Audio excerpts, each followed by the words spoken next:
Патничкиот и товарниот железнички сообраќај денес се одвива непречено, откако преговорите на машиновозачите и раководството на државната железница завршија со начелен договор околу дел од барањата, поврзани со платите и надоместоците. На состанокот кој траеше до доцна во ноќта, раководството прифатило да исполни дел од барањата на синдикатот, кои се однесуваат за надоместоци на плата за дополнителни часови работа. Машиновозачите пак се обврзале дека додека траат разговорите и преговорите со раководството, бојкот нема да има. Имаше точки за повикување вонредно на работа и порано во истиот ден, ако пред време не повикаат на работа, значи има ставка во колективниот договор каде што треба да се исплаќат 10% на тие остварени сати за тој воз.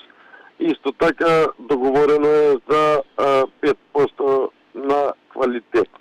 Да имаме плюс од останатите вработени. Директорот на Железници Транспорт Дејан Кошутич соопшти дека на состанокот присуствувал и државниот секретар од Министерството за транспорт и врски и им се заблагодари на вработените кои одлучија да го прекинат бојкотот. Ги отворивме сите клучни, тековни и наследени прашања кои ги засегаат нашите машиновозачи. Прашања што со години наназад остануваа нерешени, поради состојбата во која беше затекната компанијата во 2024 година. Посветеноста на машинскиот персонал и колегите од одржување беше клучна за повторното воспоставување на теретниот сообраќај и стабилизирањето на системот. Искрена благодарност до сите за професионализмот и одговорноста.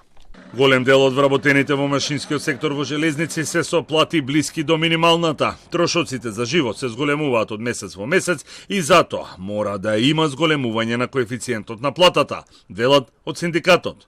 Во моментот во Македонија има 46 активни машиновозачи.